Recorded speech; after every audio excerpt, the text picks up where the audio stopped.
Hi, everyone. Good morning. Welcome to the Moms Interrupted podcast with your hosts, Taylor and Natasha. I'm wearing my pregnant princess Merch. sweater that I've been wearing all day, every day for all fall and winter. And I get so many compliments on it. It's so cool. It's so cute. It's so comfy. I wash it like every other day and it's still in really good condition. So buy one. Yeah.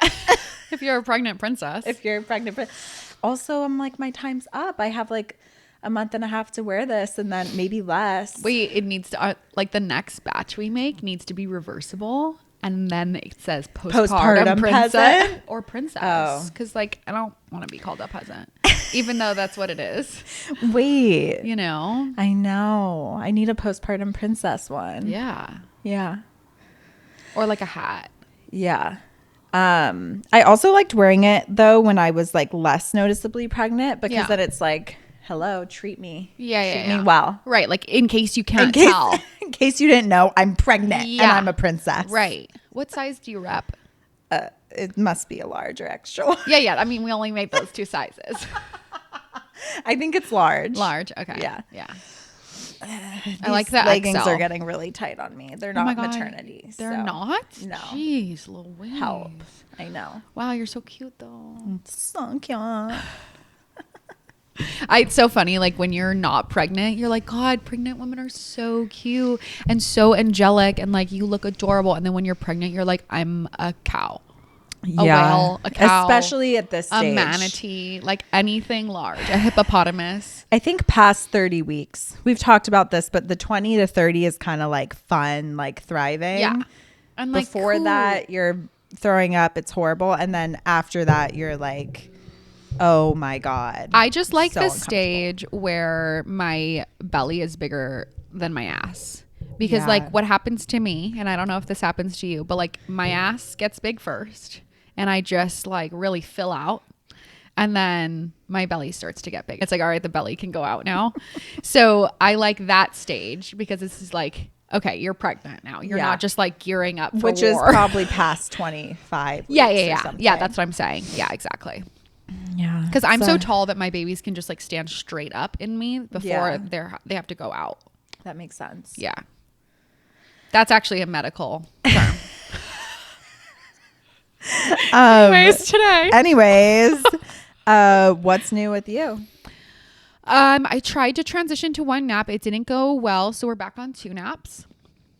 She was waking up in the night, crying, tantruming. And I was like, I wonder if she's not ready for 1 nap. And then I went back to 2 naps and she's sleeping through the night again. When is 2 naps supposed to happen? And when is 1 nap supposed to happen? 2 naps, typically, like if you Google it, you would transition between 14 and 18 months. The experts. They say between 14 and 18 months. My daughter's 16 months. My son refused to take a second nap at 11 months. And I was like, well, they said, gotta wait to 14. Yeah, we didn't make it to 14. We made it to like 12 with me like manhandling the naps. And then I was like, screw this. We went to 1 nap and it was fabulous. Yeah. But my daughter, she can't do it. 16 months, almost 17 months. She cannot do 1 nap yet. She like will not make it through the day. She's so tired. And you know what? Because we always talk about temperament. I read from the experts again. They say that the more sensitive ones tend to need more sleep and like tire out more easily and need the naps to last longer. Whereas like the really like easygoing ones, they transition earlier. What also blew my mind was when I was talking to a sleep expert that spoke. I didn't pay for her services. She was she was hosting a conversation at one of the classes I was teaching. She was explaining how it's more about like total 24-hour sleep. So it really clicked for me because my son never really understood the 1 nap, but he wasn't doing the 2 naps. He was napping for like 20. Remember, he would nap for like 20 minutes. Yeah. And then the second nap would be like 20 minutes. And I was like, this makes no sense. I need to consolidate to 1 45-minute or 1 hour nap. Like he's never taken 1 2-hour nap. It's happened like once or twice in his life. Stop. He's like an hour and a half max. Do you feel like he's low sleep needs? So or like on the lower maybe, side. but I think he has high sleep needs at night. And I did not know that until I was listening to her speak. And she was like, now people are really starting to look at it as like, instead of you need this amount at night and this amount in the day, it's like you just need this much sleep in general for development. Yeah. So some babies will sleep only like 8 hours through the night, but not more in the day. But my son sleeps like 10 to 12 fully through the night. Yeah. And then only sleeps an hour and a half in the day. Yeah, I mean, whatever. Or 45 minutes or whatever. And that works for him and he's happy. And it just clicked for me because I was like, that makes so much sense. Totally. Because like, why would any kids nap for a certain amount and then sleep at night for a certain amount? It's like, no, they all just need this amount of sleep to thrive. Yeah. And it's a 24-hour window to get it. So as well, long as they're getting it. And as long as they're getting it, and like you said, like he's happy. It's just so interesting. Every baby's different. And like, it all goes back to just like looking more at your baby. Yeah. And like their behavior and how they're doing and how they look and like all of those things versus like watching an app and like logging things in an app or like looking things up on the internet. Like all of that stuff can be like great extras and like good data to like help guide you, but it's nothing is a rule. And sometimes all of that data just like gets in the way of you actually paying attention to your own child and like getting to know them and their cues versus like following some expert and what they say. That's how I am with bedtime now too. Yeah. I'll see him yawning and acting a certain way and I'm like, it's bedtime. And it's like, sometimes that's 7:30, sometimes that's 8, sometimes that's 7. Yeah. Like it really ranges. Right. And I learned it's not that serious. It's like, he's tired. Yeah. So like you're going to bed. Right. You know? Totally. Yeah. I don't have like, I mean, we have the same thing, like a range. Yeah. I mean, like sometimes like last night, my daughter was. Some people are like, I mean, every night 7. I mean, look, there's no such thing as a bedtime past 8 o'clock in my household. Like I don't mess with bedtime. Well, that's yeah. Like there that's has to my be a max. Yeah. That's where we're done. I don't care if you're tired or not. Go to sleep.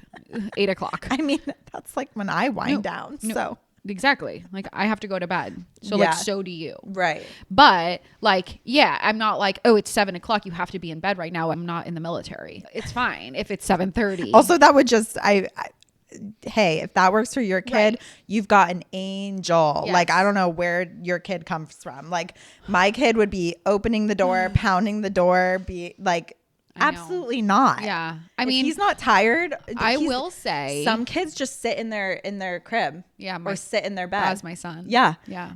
Can you imagine Kelly doing that? No. Like there's he doesn't even sleep in his own room. Right. Because he literally will crawl out. Yeah, he literally won't. And I'm not gonna lock him in his room while he pounds the door. Like, oh my God. Well, and like he's only 2. So like it may come at a later time where he's like happy in his own bed and like my son is hopefully it happens in a month when I have a new child. Like, hello, running out of time here. So like my son has like, he likes his Tony box and we read him stories and he listens to his stories. He has an emotional support flashlight. A year I think goes a long way from 2 to 3. Oh my God. Like 2.5 to 3.5. I can't wait. Like I will tell you, you guys. I can No, wait, you can wait. But like it is something to look forward to. And anybody who's in the thick of it, like my son just turned 4 and I will tell you 4 is like a new life. Oh my God. Like when people say they're in the golden age, like other people that I know say that they're in the golden age after the kids are out of diapers and like I have friends who have kids who are like 4 and 7 or like 4 and 6 and they're like, we're in the golden era. Totally. And just now am I seeing it? I'm like, oh, 4? So now you're like, maybe a third baby. I'm more like I definitely go back and forth. Well, I know why my mom had a third once. My oldest sister was 7. Yes. My middle sister was 5. Oh, she was like, I can do this again. Totally. And they took care of me. Totally. It was like the easiest. No, I get it. Because you're like, my 4-year-old plays with his toys for hours. Oh my God. Uninterrupted. Like needs nothing from me. And I'm like, oh. And also he's always been easy. So like nice. looking back Now I'm like, oh, he was super easy. It's so funny. I just didn't realize. Can't even like imagine that when you have like a 2-year-old. It's like you can't even imagine the finish line. You guys, the first 3 years are really, really intense and like hands-on. And I mean, of course, my 4-year-old still needs me a lot, but I have a 16-month-old and a 4-year-old, and like there is light at the end of the tunnel. He just is so independent. I love it. And he goes to bed with his books and his flashlight and his Tony playing, and he looks at pictures, and then he falls asleep, and I go in and I turn the flashlight off. It's amazing. So this is a good segue. Yes. I'm the queen of segues. I was just going to say too, to like really segue it up, one might say, that the only time he wakes up in the night is to go to the bathroom. Wow. Pretty much. Or if and he does that alone. Or does he tell you, I have to go to the bathroom? I mean, we're right across the hall. Yeah. So I'll be like, Mom, I have to go pee. And I'm like, great. And he goes alone. I'm like, go for it. like he pops his head out as to like ask for permission. Like, can I go to the bathroom? So cute. And like we sleep with our door open. And he's like, Mom, I have to go pee. And I'm like, go ahead. And he does. And then he puts himself back to bed. Wow. Yeah. So yeah, I'm potty training. I'll start off with a story, actually. Sure, let's be hear my it. little update story. There's been lots of potty training stories, but this one definitely takes the cake. So we've been potty training for about a week and a half, and we usually have toilet locks on our toilets because I have a boy and he like throws toy cars and stuff in the toilet, and like I literally cannot stop him. So we've always had toilet locks.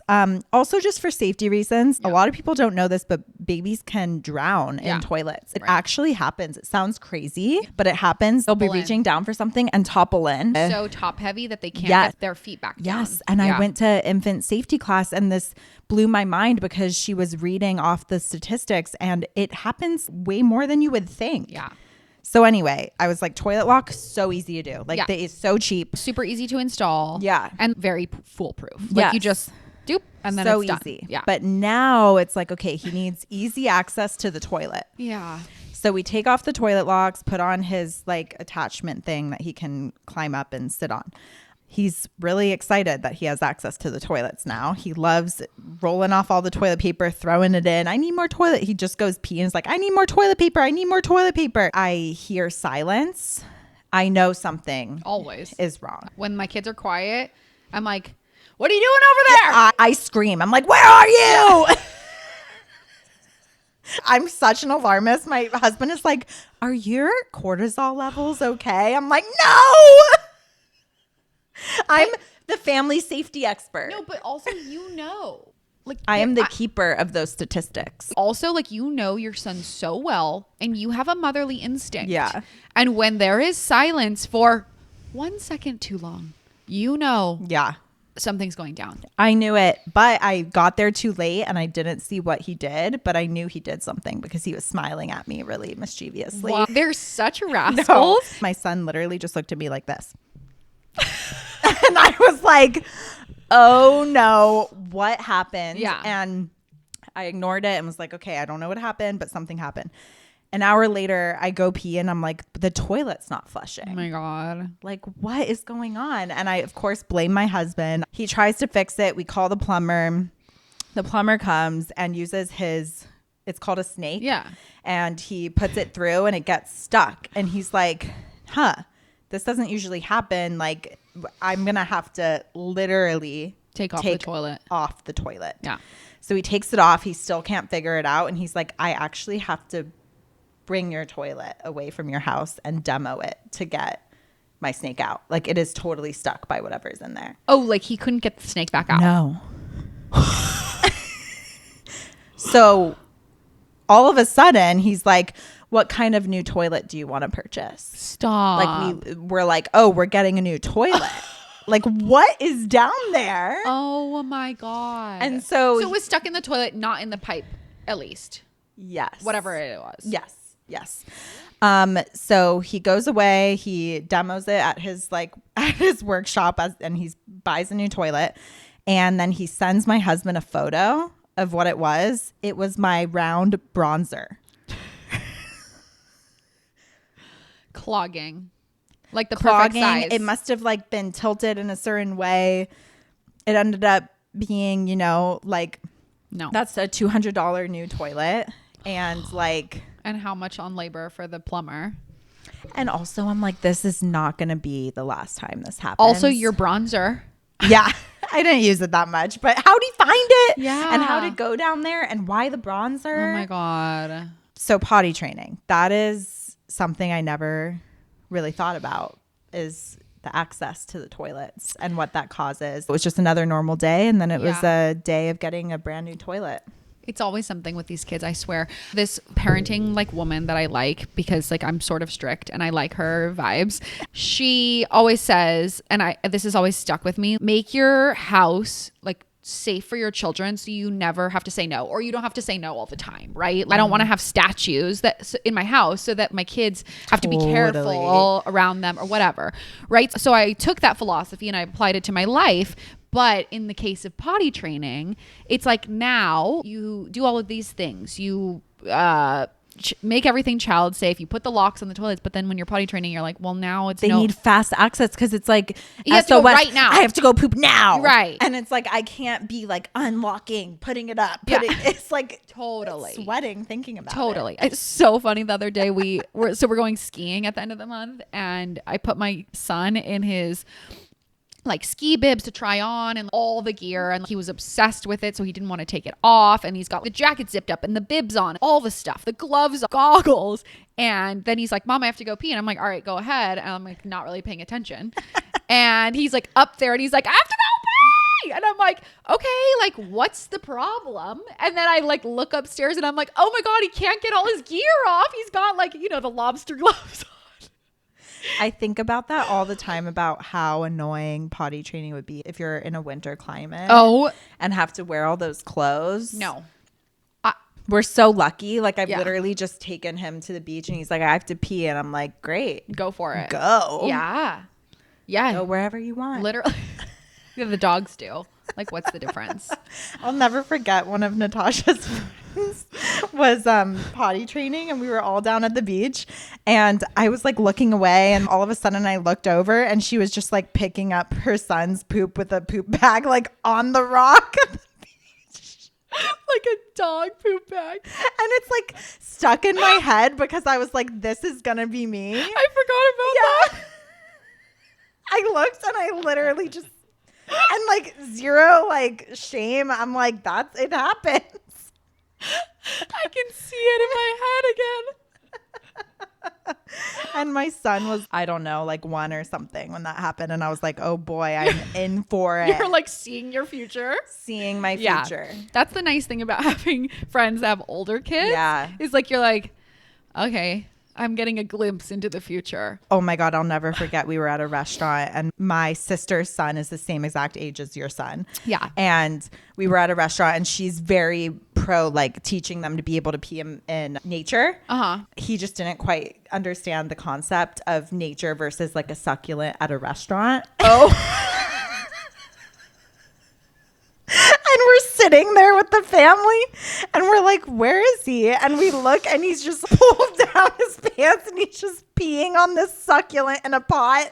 And the restaurant, everyone's like trying like not to look because you obviously know he's a little boy and he's potty training, and like fair, a succulent is nature.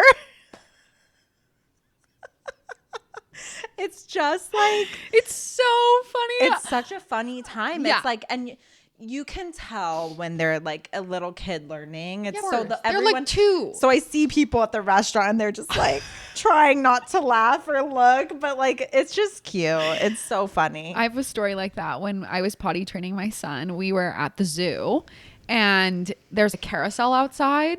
Mm-hmm. We're waiting in line for the carousel and he's like, I have to pee. And I'm like, okay, like, where's the bathroom? And I'm like looking around, and then all of a sudden like he starts running off and he's just drop trowel peeing, and people are walking by. You go, buddy, great job, literally clapping. I love it. And they were like, it's okay. And I was like, oh my God, I was embarrassed. Yeah. I'm like, oh my God, my kid is like has his wiener out like in public. Wiener. And then they were like, great job. You know, Yeah. it's like there's a little kid. It's different when they're like 5 and you're like, all right. Right. I've also found it interesting, just different environments and like the culture of where you live. Like we're from Hawaii and I feel like kids are naked at the beach until like 3 or 4 and you see them go pee in the water or like pee in the bush or whatever. Even here in California where it's beach culture, like kids aren't naked on the beach. No. And my husband was always like, no, we don't do that here. Yeah. And I was like, what? It's fine. Totally. And he's like, it's actually not fine. Like, it's not the culture here. It truly isn't. And I think I tried to get away with it the first like year and a half. Yeah. And then I started feeling okay, like I don't get the same vibe as Hawaii. No, it's like, not the same vibe. The vibe here is different in general. Yeah. Like it's just in general. And imagine like East Coast. I can't. Like there's probably not one naked baby on the beach. For sure not. Like no. Also, like, do they go to the beach? I don't know. Jersey Shore. Oh yeah. I forgot there are beaches there. I'm thinking like New York City. I'm like, no. We're such West Coasters. So anyway, getting into the nitty gritty of potty training. Okay. How did you go into it? Like what? Yeah. You're thinking, okay, I'm going to start potty training. Like, did you read a book? Did you watch a class? Did you just like YOLO it? So I did buy a book and I started reading it. And then I totally, in Taylor typical type B fashion, YOLO'd the whole thing. Okay. Yeah. That checks out. Did you read the whole book? No. Yeah. But here's my thing. I knew through watching my sister do it and you and all these different people, I knew the basics in terms of like, okay, the first few days, go hard at it, be naked, like be not strict, but like, you know, consistent. Yeah. And like try not to like take them to a bunch of new environments the first day and like expect them to not poop their pants. Yeah. You know? Right. So like I knew, I would say the basics. Did you buy cute undies or you were just naked? I bought underwear and made the mistake day like 3 or 4 of introducing underwear. And I think that some kids that might work, it was very confusing for him. Oh, really? And he pooped and peed in the underwear. Yeah. He thought it was like a safety net. It was like diaper. So now he's naked. But that's actually like probably a good experience. Good because like it's not absorbent like diaper, right? Like it. Yeah. Like he felt it. He definitely told me. And he was like, 100%. So that's actually probably a good learning. But I will say we haven't had accidents for the last few days. It's been a week and a half. I think it's because I've just been having him go commando and he does not want to feel the poop or pee like at all. Good. Not a lot of pee accidents. Like that was very like easy for him. It was fun. He was ready. Yeah. A lot of schools, like it's like 2.5 now where they start allowing you to potty train. Or where they're like supportive of it. Like before that, they're like rolling their eyes. Totally. You're like, what? Yeah. And that bothered me at first because my son's only in 2 half days. Right. It wouldn't have bothered me if he was there every day. It's like, okay, I get it. You have to like deal with him a lot. And like he's the oldest in the class. So like the other kids aren't potty trained. Right. So I understand. Sure. But because he was only there 2 half days, I felt ready to do it at 2. But I did wait because of the school. Yeah. Which is fine. But all to say, he was ready. He knows what poop and pee is. Yeah. He knows how to communicate. Yeah. Like he was so ready. I was so sick of diapers and the waste and everything. I was just done. It gets to a point where you're like, I'm sorry. You cannot take a full human-sized poop in a diaper anymore. No. Like go in the toilet. And I'm not going to walk your poop to a trash outside because like it can't be in the kitchen if it's a full poop. No. There's something about being pregnant too with a toddler where you're just like, you're done. The diaper situation just gets to a point where you're like, this no longer works. No. It's actually not meant for you anymore. Yeah. And you have to get to the point where you're like, I'm done. Yeah. I was so done. He's doing really good at it now. Can we talk about the diaper industry and like all those studies that were done that were funded by Pampers? Yeah. I do think it's interesting how much the age of potty training has changed over the last few years. From like the average being 2 to like sometimes it's 3.5 now. And it's like, what's driving that? Right. A lot of the readiness studies have been funded by big diaper companies and like it's a billion dollar industry. And when you think about that and the industry, like marketing is very persuasive. And when studies are funded by diaper industry, like you can imagine that they'd be skewed. Right. And it's just crazy to think like that when the average was 2, that means that some kids were doing it at 1. Right. Like I know that my daughter, she's 16 months. Like she tells me when she poops and pees. Yeah. I'm like, she can be potty trained. Oh my God. The diaper technology has gotten so good that kids don't mind sitting in their junk because it's no longer like it used to be cloth diapers, right? Yeah. So how uncomfortable. You're like literally sitting in your filth. Now they have these nets where it like drops into the net. You're dry. Right. When I was potty training my son, my mom was like, first step, buy the cheapest diapers you can find. And he's not going to like to wear them because not only are they uncomfortable, diapers are so comfortable now. They're like 100% cotton. It's kind of gross when you see the guarantees like go this long without. It's like, no, I don't know. Like, how did we get here? It just feels a little excessive, you know? It's over optimizing. Also, we're underestimating our kids. Well, that's the thing. I think, okay, ask me how I really feel.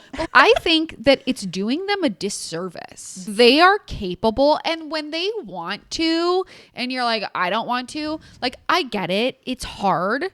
And I talk about this with breastfeeding too. It's like sometimes doing hard things is worth it. Yeah. So like, and that's how I feel about breastfeeding too. Like, yes, it can be hard and there are hard times, but sometimes doing hard things are just worth it and good. Totally. And we don't always have to be just like optimizing and doing the easiest choice and making things more comfortable. It's like sometimes things are just not going to be like that. And that's okay. Yeah. There doesn't have to be a hack for everything. The diaper doesn't need to be made out of cashmere and unicorn fairy dust. Like just use the effing toilet. So I think what's really interesting is elimination communication. This is crazy. Have you seen the videos of newborns where they like hold them over the towel? I'm like, what's happening? Okay. It's amazing. It's amazing. So elimination communication, some people start this potty training method like, yes, super early. I was reading about cultures that do elimination communication like during infancy, and places like Uganda do it by like 3 months. What? Of like potty training. And oftentimes it's countries who like, obviously it's like the waste management is in a very specific way and not a lot of access to I would love to know how much waste comes from diapers. Like it is probably so crazy. And that's something my husband was very passionate about. He was like, we need to start potty training because like, I'm sick of this. Yeah. I'm sick of all these diapers. He's ready. Whenever I have diapers delivered to the house, my husband is like, okay, so we just spent money on diapers. Now we have this giant box.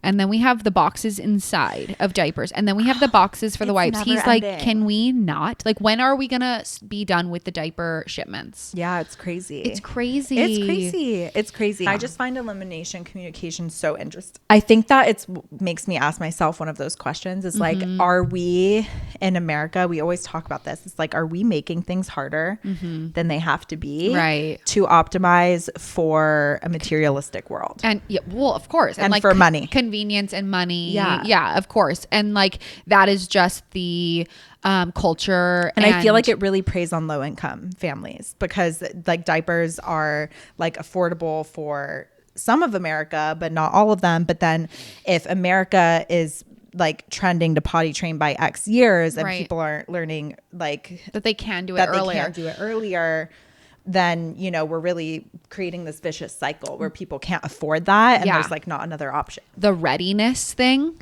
grinds my gears. Yeah. Because it's like, you're going to mess up your kid because they're not ready to potty train. Like, no, kids are so adaptable. And everything that we are doing as parents is teaching them. These are all skills. Like, of course, you're not going to like abuse your child over potty training. No. You don't want to scar your child, but like practicing using the toilet and making it this controversial thing. They're not showing readiness cues and like you're doing something wrong if you're not following their readiness cues. That to me is criminal. Or if you're not doing this by the playbook of this potty training method, you're screwing them up. I have so many friends recently including myself actually, who decided to do just like a total alternative route. One of my friends was like, I just noticed that she would tell me she had to go poop or pee. So like at home we do poop and pee on the toilet and there's no mistakes. And then sometimes I send her to school in a diaper and it's like this hybrid thing, and she's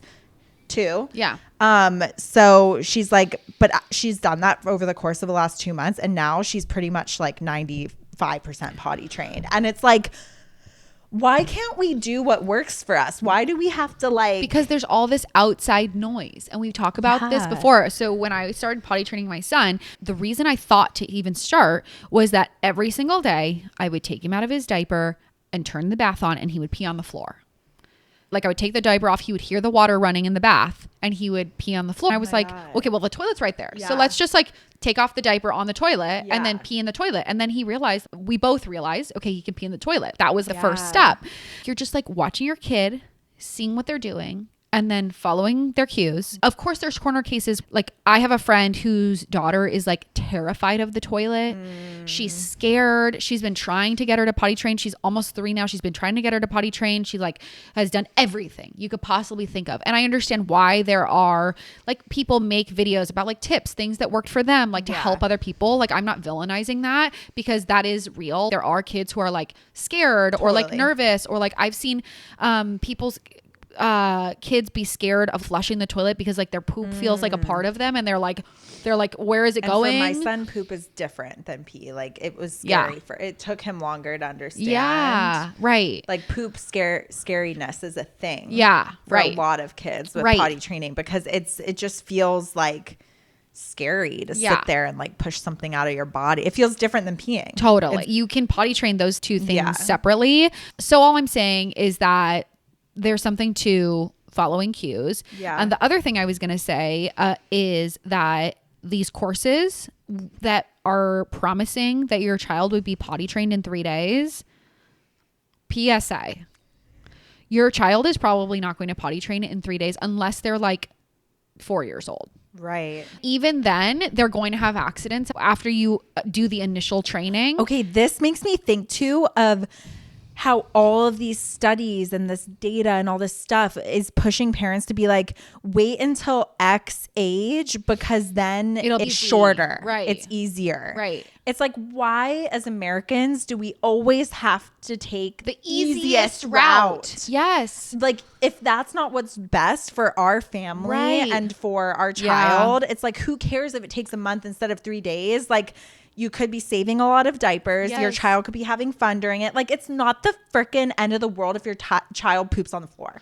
I'm sorry. I've had to really learn to let go of that and be like, this is fine. It's going to happen sometimes, and he's going to learn. And like this gentle, longer period of time of us figuring it out actually works better for us. It's part of the process. And like, also you get to the point where you're just like, okay, well, this is no longer like, whether it's paying for diapers or whether it's changing the diapers or whether like whatever reason, like you get to the point too, as a mom or a dad, where you're just like, we're done here. Like this is done. He just feels old enough to pull down his own pants and climb onto the toilet and pee. Yes. And like, I want to give him that like authority over his own body because I can tell he wants it. Yes. He wants to be a part of it. And at that age, they want to feel in control, like that 2-year-old age. Yeah. And like giving them some power really helps them feel like secure. Yeah. He has so much fun with it. He's like, I want to wipe. Yeah. Tissue paper. Right. I want to flush. I flush. Right. Of course. He's like upset. Yes. Learning to wash hands. Like all these skills. It's like,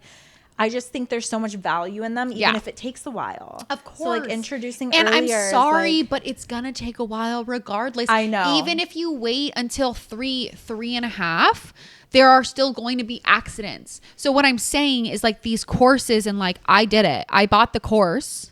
Yeah. I did the 3-day. I followed the steps meticulously. I did everything right as someone who's type A does. It's probably laminated, printed out on your fridge. You know it was. And I had notes on my phone and following a very specific protocol. And guess what? He wasn't potty trained in 3 days. And on the 3rd day, at the end of the day, I cried because I was so upset and I was completely isolated at home by myself. Yeah. And we were not having, I was not having any fun, and I was causing so much stress and pressure. And I was just like, fuck this. Yeah. Like, why am I doing this to myself? And then I wrote them an angry email and said, how dare you do this to mothers? You're setting people up for failure. You should be setting expectations. If you're supposed to be some potty training guru, you should be setting expectations such that you can do this 3-day intensive program, but it may not be guaranteed in 3 days. Yeah. And also, it is normal for it to take longer than that and to have regressions, to have accidents. It's a process. It's not a checklist that guarantees anything. Not every kid is the same. And now I will get off my soapbox. I spoke to a friend after I did this like intense program, and she is a behavior specialist and she works with typical children and atypical children, and she's potty trained everyone on the spectrum. She's like, look, it takes 3 months for your kid to be like fully potty trained, no accidents, able to actually understand like how they're feeling and to communicate with you and not like only know when it's actually coming out. Sometimes I barely make it to the bathroom. Of course. I mean, I pee my pants when I sneeze. So like, yeah. You know, though, like there's so many skills involved. Being able to actually pull down their pants. Yeah. Being able to communicate with you. Like they're just learning to communicate. Once she gave me that permission to let it take a little bit longer, it was such a more enjoyable experience. I got the like travel potty in the back of my car so we could literally pull over on the side of the road. Yeah. I got the little kid's seat to put on public restroom potties so that he would feel more comfortable like sitting on an actual toilet, so it wasn't as scary. So yeah, I just feel like that was the permission that I needed to not like feel shame that we couldn't do it in 3 days. The last thing that I want to talk about is overnights. Are you there yet? No, you have a diaper on overnight. No, we do diapers overnight and for naps still. Okay, yeah. So like you potty train in the day, and it's like kind of a typical like what you would think, right? Like common sense. Then you keep it on for naps and overnight because you're like, are they aware? Like, no, they're not aware. I think I saw something recently that Emily Oster said that it's normal to wear a pull-up during sleep for a really long time because it's like a completely separate thing. My son, once he was potty trained, he refused. This was like after the 3-month mark, you know, when we did all of this stuff, and he was like completely good, like no problems. He woke up every day with a dry diaper, and no joke, refused, like colossal meltdowns, would not wear a diaper again overnight. And I finally was like, all right, I got a waterproof mattress cover, and I was just like, I guess we'll try. And I would say like less than 5 times I've counted that he's had an overnight accident where he actually has peed the bed, and he's been potty trained for like a year and a half now.